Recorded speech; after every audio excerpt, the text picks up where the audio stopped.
มือในเจ้าอ่อนปีเฮาใน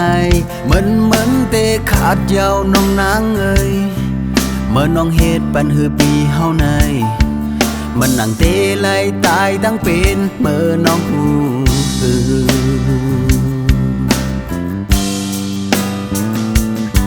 เจอบีมือลีต่อน้องมานั้นหักน้องอ่อนสู้ก็เร็วอำกึดหักเผาเลยเตในเจ้า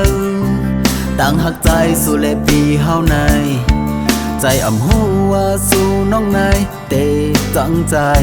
ไหล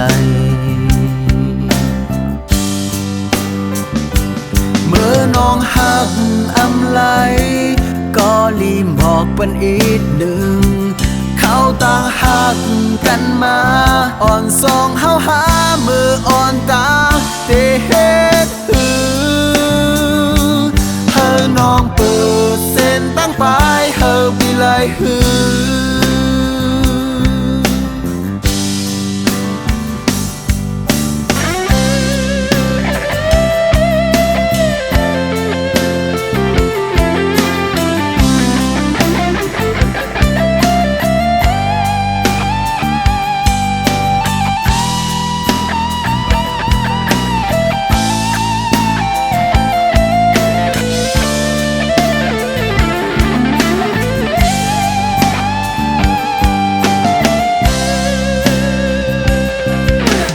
สังหักอำเลยน้องก็ควายเจ็บอันที่ใน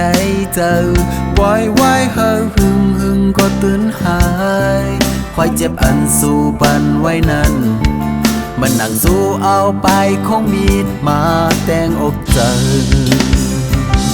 เมื่อน้องหักอำไหล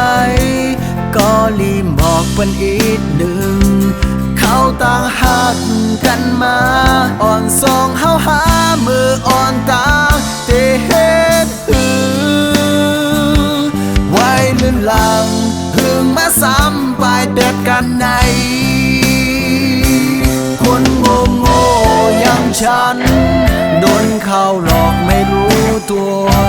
ลงคารมแม่ทุนหัวงูเมาความรักอยู่แบบนี้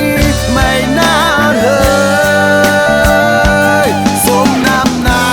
ตัวเองจริงๆเมื่อน้องหักอำไหลก็รีบบอกวันอีกหนึ่งเขาต่างหักกันมาอ่อนสองเฮาหามืออ่อนตา